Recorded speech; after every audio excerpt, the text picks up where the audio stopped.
reasonable. Woo! I know what time it is. It's time for some more TenSura. Make sure you like, comment, subscribe if you haven't already. And of course, the Patreon full-length reactions and exclusives to live over there. But let's jump into it. See what they got in store for us this week. So essentially, you are truly limitless because of the great Rimuru. Dear God, if Rimuru's no longer around to keep you on a leash, God help this world. Tempest is going to have this whole political situation wrapped around their fingers so hard that they are truly going to be the Shadow Leader. Wait, did he just get shot? Yo, imagine when your brain isn't even safe to think. Bro's about to fucking nut from that. Mizery-sama, I can't believe you're here! Quick! Someone get the oil. Splash it on him, quick! Wait, what? That snapped easier than a Kit Kat. A potato chip. That's crazy, dog. Woo! Mama! I'm not surprised in a way, because of course she would do that. But damn. So something tells me, yeah, this isn't even a council of different nations anymore. This is the council of Rimuru.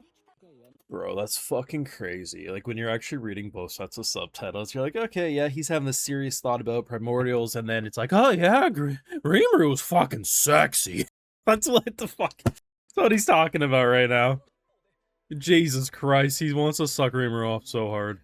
It would be hilarious if fucking Guy Goddamn Crimson is also added to the fucking harem of bullshittery. This is like Ainz and his fucking minions being like, ah, everything according to plan. He's like, the fuck? Wow, he landed that punch too. That's a clean punch. I honestly don't care if it's recency bias, but this has to be my favorite aura farming moment in recent TenSura history, maybe even ever. I am all for a baddie absolutely conquering. And Testarossa, it's one of those moments that's just so good because it's not visually explosive. It's just someone coming in, spawning in the absolute worst fucking location. At a like, there's very few cases I think you could have spawned in worse cases, but seeing her just be like, huh, you know, I think I'm good. I think I'm just gonna, I'm leaving. She fucking dipped. Now, they did have a little back and forth. They did have a little cat's claws for a brief moment. I thought the crowd was gonna throw some fucking mud and oil and let him wrestle. Not that there would have been much left within very few seconds. But it is absolutely hilarious when you see this showdown. And I think Buddy just being like, I have no idea what to do, but I really like her, so I want to support her and her. It's so fucking good, man. Slime is just too entertaining this season. It's absolutely the best season we've had, and it's absolutely cooking. And I just can't get over just how absolutely fucking fun it is. And just whether it's meetings, whether it's action, whether it's characters just shit-talking, everything about it is just so satisfying. Now, I will say, I do not expect Bro to make it out alive by the end of this core. I think he's definitely Rip Bozo, sayonara, see you later. But I will say, when you put yourself, again, remove our point of view, remove what we know about Rimuru or Leon or anyone, I think Granville is being as smart as he can be in this situation, given the fact that he knew just challenging Rimuru one-on-one was probably a losing battle. So using essentially zombies that are still relatively alive humans because he is exploiting Rimuru's kindness is a smart strategy to avoid getting Rip Bozo right away. As is the fact of trying to basically bait Rimuru and Leon into killing themselves, or at least damaging each other well enough that he could deliver the final blow. It's very easy for an anime fan to be like, oh, what a fucking moron, you think he can do it? But you gotta admit, if he wasn't doing as well as he was, he probably would have died already. I mean, if it wasn't for the whole zombie army, I think Rimuru would have killed him pretty easily. I generally believe that. But this confrontation is something that I've wanted to see.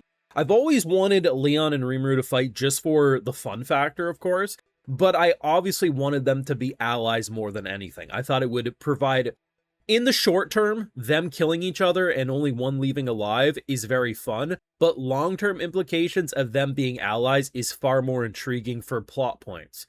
I do really like seeing Rimuru sucker punch him, very hard I might add, and the fact that both are smart enough to realize and come to the same conclusion that we need to fight each other, we need to make it look like we're gonna kill each other, because we need him to believe that we truly have bought into the bullshit and that we are each other's enemy. At some point, I'm sure their blades are going to cut off Granville's head, but I do appreciate the fact that they both came to the same conclusion without needing to say a single word out loud that made it seem like they were saying, we're going to just pretend. Like, they're both competent enough leaders to be able to come to that conclusion. It is also very nice that we kind of have that conclusion and that kind of payoff. I mean, it's been seasons in the making for Mizery, right? We've been wanting some more satisfaction, more information, and I think just finally seeing it in this way, I thought was really effective storytelling for me personally. And I'm just excited. I mean, even knowing that they're not really going to try to kill each other, they still have to make it seem believable, which means Rimuru might lose an arm or two. He's a slime. He can reattach that ship. And I think it's going to be a very impressive bout, and I think it's the perfect way, because if we truly let Leon live, I mean, I'm not saying Rimuru wants to kill him at this particular moment, but you never know what could happen. Some unexpected allies pop up for Granville. I think this is going to be very interesting. I think it's doing exactly what, in terms of an entertainment value, we want it to do, but at the same time, it's going to be very interesting, the conversation that comes between these two when it's all said and done. I also really love this. I mean, Diablo's smart enough to know that he's not guaranteed to win this fight, right? And the fact that bro is just fucking speechless, because the more he hears about the great Rimuru-sama, the more he's like, the fuck? Like, I understand these demons, they don't follow unless the bro is fucking built different. Is bro really that built different? At a certain point, you're just like, you know what? Bet. Let me meet him too. That guy sounds pretty fucking cool. Diablo being like, yeah, I mean, fuck it, we roll. There is a lot of comedy in this episode, and I honestly really appreciate the number of potential solid alliances and relationships that Rimuru is forming without even being fucking on screen. Like, there's that one moment, I think it's Testarossa. She's like, ah, yes, all according to plan. Literally channeling their inner overlord, where it's like, of course, everything that happens in this show, it's all according to plan. I think Rimuru was smart allowing her to be the fucking voice of Tempest in this situation, but no, it's just like Irons. The fuck you talking about? I mean, I'm sure Rimuru's fine with getting the praise, but yeah, like, a lot of this is coincidence. We gotta be 100% real, right? I don't know, man. I fucking love Slime. It's just such a good season, and I keep saying it. I'm just so thankful that our concerns about 5 cores, again, not 5 cores back-to-back, we do 2 cores, and then it becomes a split core. Still, like, I've never felt like Slime has shown production-wise that it could probably do that many episodes in a relatively short time. But all I'm seeing with this season is they can. Whatever they did, whether it was just the gap between seasons this time, maybe some staff change, I don't know, but they are clearly cooking the best looking and best structured season of Slime, and it's fucking entertainment gold. Your thoughts down below. Of course, like, comment, subscribe if you haven't already, and Patreon, the full links are over there. Hey, if you're already over on my Patreon, I'll also give you a video shout because my patrons are with on my YouTube channel. Alrighty, so today we got Jord, Jacob McDougal, Sage Narv, JMW, Sophia Palmieri, Match, Mate, Carl Steffen, Achio, Convoy 83, Hayden, and we also have Cody Namir. So I appreciate the support. Please take care. You know, have a good one.